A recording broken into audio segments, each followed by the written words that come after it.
Hello everyone, it's blog time. And a very spooky blog it is too this week. I have 13 tricks or treats for you to make your record sound spooky.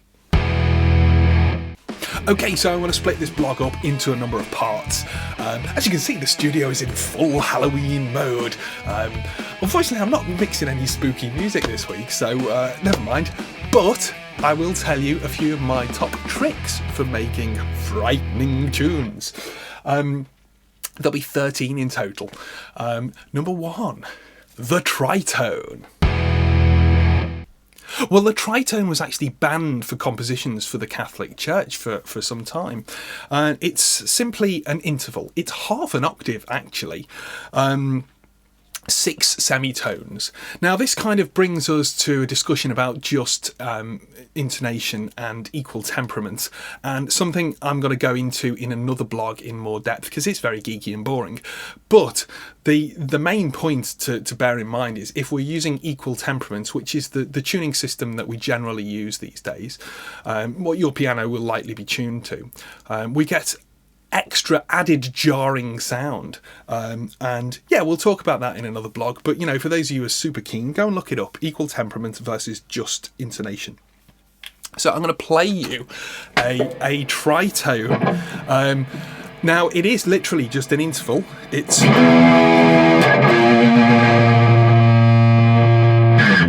so it's 6 semitones.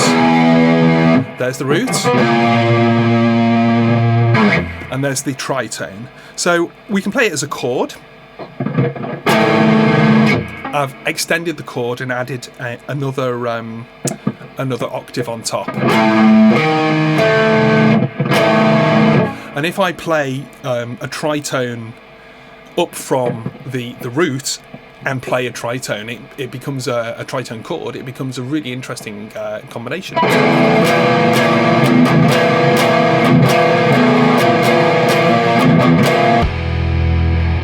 Number 2, preverb. Well, that's what I call it because there isn't really a sort of standardised term for it. It's like reverse reverb.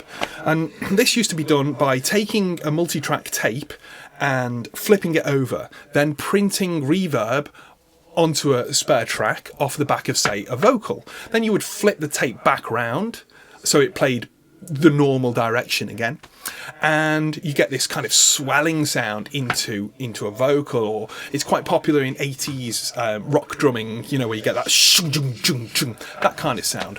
So that's preverb.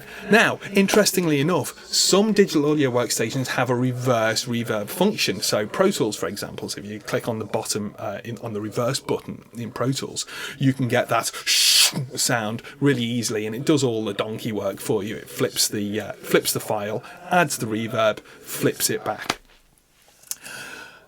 While we're talking about preverb, let's think about a pre-delay, as it were. Not the pre-delay that you would maybe get on a reverb, but the same thing. And conveniently, again, certain workstations allow you to click a single button to add a delay function.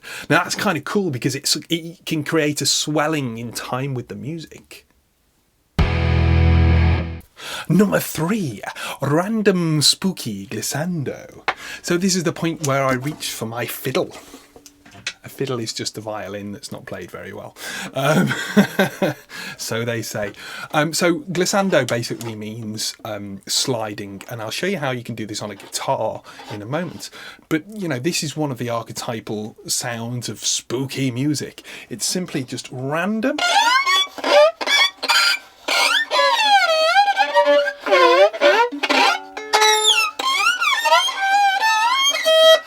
Random horrible noises like that. But if you get a whole string section making those sounds together, it can become something quite powerful. So that's a random spooky glissando.